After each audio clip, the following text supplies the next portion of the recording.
So you wrote some articles about our former president, not necessarily critiquing him per se, but the personalities of the type of traits that would be seen in a person who would nominate this or co-sign this Mhm. candidate. So what's your take on that? Share with us how you went about Yeah, that. so there's a couple of things. I think you're totally right that it's and I think even Freud pointed this out as well, which is that that people on the extremes are actually ended up being more similar than you really think. I think a really clear example of this is sort of love and hate, right? If you think about, that they're both very strong emotions, um, and that in some respects they actually, think about, uh, in in some respects you often hate the thing that you loved, for some period of time, right? You love this thing and now you hate this thing, right? It could be an object, it could be another individual, right? If you had a long relationship with someone and now, right, that those two things are actually much closer than we might actually think. And I think that's the same kind of phenomenon there.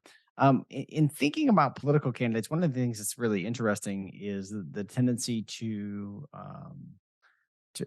for similarity to sort of rule the day. And this is also true in the workplace, by the way, when we look at who we're hiring and who we like to hire, and then who we decide is a good fit for the job. So much of that is defined by similarity.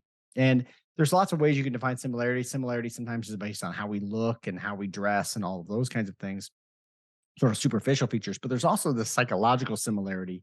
And typically, the attraction between similarity isn't in the sort of classic personality traits like I've talked about before, but it tends to show up much more in values, right? If we share the same values, we tend to like each other more. And if we like each other more, then that's tend to be who we want to hire, or in the case of political candidates, who we want to vote for. And so one of the things that we found was that people who had a values profile that was seemed very similar to Donald Trump's values profile, right? So if you say, okay, what are the things that Donald Trump values, and then you find people who share those values, that was highly predictive of support for Donald Trump. And what was really interesting about that was that's actually the case even among, at the time, when we did the study, even among Republicans, right? So if you eliminate all Democrats from the study, because you might say, well, obviously Republicans and Democrats have different values. So of course, if Republicans voted for Donald Trump and Democrats didn't, of course you would find this distinction.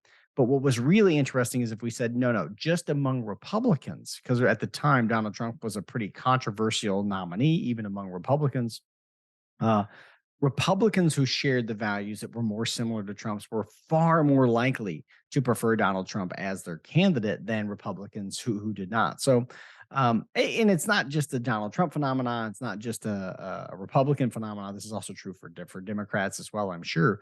But the point there is that shared values is really what drives liking, right? If we say, well, we're similar in values, then we like each other more. And then if we like each other more, that's who we vote for. And the implications are much broader reaching than just in politics, although I think in politics, clearly there's a lot of consequences associated with who wins those elections.